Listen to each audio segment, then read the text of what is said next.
be dreaming. Here on Democracy Now!, democracynow.org, The War and Peace Report. I'm Amy Goodman with Juan Gonzalez. Well, the number of Americans receiving food stamps is at an all-time high. Earlier this year, the Agricultural Department said 1 in 8 Americans, nearly 38 million people, received food stamps last October. The New York Times reported that about 6 million Americans received food stamps, saying they have no other income. A new investigation from ColorLines Magazine, supported by the Nation Institutes Investigative Fund, shows that some poor families are forced to sell their food stamps on the black market for cash in order to survive this prolonged recession. When Congress overhauled welfare in 1996, it created the Temporary Aid to Needy Families, or TANF program, which placed time limits on aid and made cash assistance contingent on finding a job. Well, TANF is up for reauthorization this fall, and journalist Seth Wessler's investigation focuses on the impact of both the recession and welfare reform in Hartford, Connecticut, a state which has the shortest welfare time limit in the country, just 21 months. Seth Wessler is a senior research associate at Applied Research Center, a think tank on race, and a staff writer for ColorLines Magazine.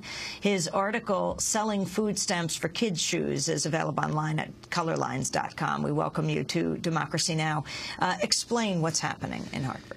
Well, this really is a story about what happens when the Great Recession meets welfare reform from 1996. It's a story about what happens when people are pushed off of cash assistance by a welfare program that's intent is to push people off of cash assistance, families trying to raise their children.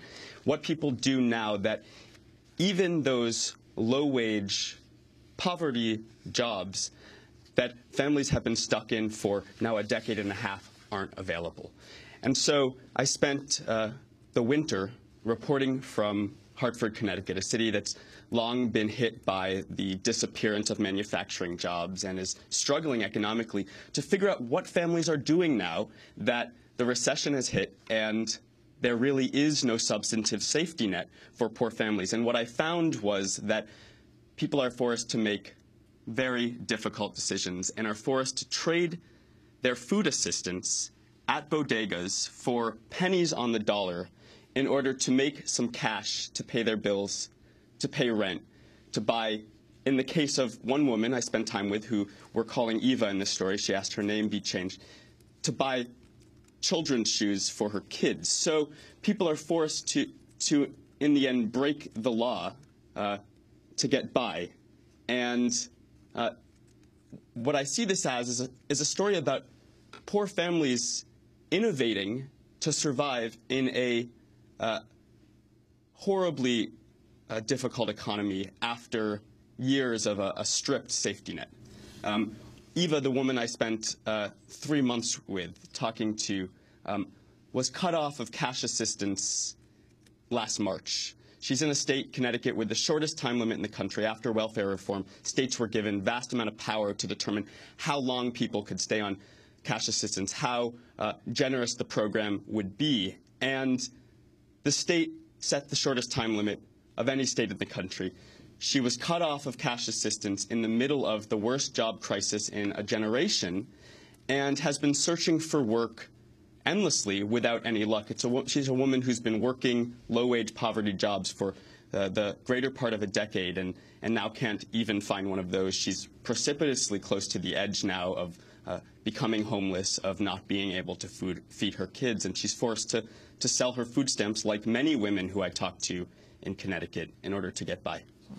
Well, Connecticut is obviously also, Hartford is the insurance capital of the United States. It's one of the states, one of the wealthiest states in the Union. But you have these cities, Hartford, Bridgeport, and New Haven, which have desperately poor communities in the central cities.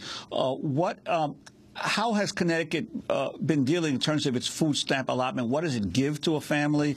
Because I mean, the selling of food stamps has been in existence for quite a while in many communities. Has it increased in recent years?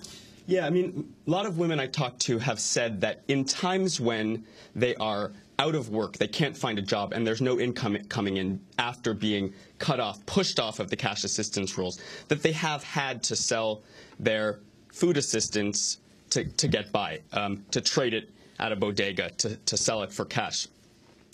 And it's become very clear that that trend has increased. It's become a real way of feeding and paying for rent and clothing families at this point. So it's definitely on the increase. I mean, Eva receives $520-something a month in food stamps a month. She's selling, she's buying her food with that money.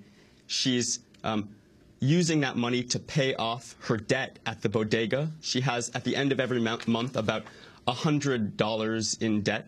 And then she trades in the rest for cash in order to pay for her basics. And about 10 other women in Connecticut said that they had to do the same thing. I mean, we're in a situation in which almost 15 years ago, the federal government basically decimated the cash assistance program after another decade and a half of highly racialized attacks against the program that demonized the program, stigmatized the problem deeply, and at the same time, consecutive administrations, Republican and Democratic administrations, have destigmatized the food stamp program. And we're seeing now that that program is on the rise, that there's more access to that program. So people are leaning more heavily now on that program. I wanted to bring Luz Santana into the conversation, longtime community organizer, welfare rights activist in Hartford, Connecticut, director of the advocacy group Vecinos Unidos. This issue of selling food stamps for shoes for the kids. Are you concerned that exposing this, Luz, will simply mean they're going to crack down on selling food stamps as opposed to dealing with the problem? Most certainly, yes. That's one of the biggest concerns, myself and people, because it's going to be harder for people, you know, because the government, instead of working with us, with community organizations, to try to alleviate the problems that people are having, so they don't have to resort to illegal activities. What they do is make it harder and harder, so people. I'm very concerned that that's what they will do. Hopefully not, but that's what the concern is. And Luz, can you talk about the impact in your city of both the recession and the mortgage crisis in terms of how more desperate people are becoming? Yes, it's getting, you know, because of what happened, the crash in the economy, it means that a lot more people have to depend on public assistance, have to depend on the government that, you know, for making ends meet. We had, in our organization, we had seen a bigger increase of families that used to own a home before, but they no longer own it because they lost it, you know, due to foreclosure. And the stories are on and on and on, and so many people, they got really hit so bad because they were at the edge to begin with. You know, they were at the edge of, they had difficulties before, and now they got bigger problems. And the bigger problem we have is that because of the crisis that hit in the state is sourcing to cut programs that are needed for families to survive and to take care of their families and their children. Luz Santana, we're going to have to leave it there on this issue of survival, but we'll certainly continue to cover it. And Seth Wessler, I want to thank you very much for being with us at ColorLines Magazine.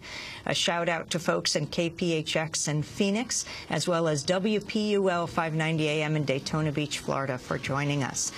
Thanks so much for tuning into Democracy Now!, which is produced by Shrufado Caduce, Aramata, Angela Comet, Steve Martinez. I'm Amy Goodman with Juan Gonzalez.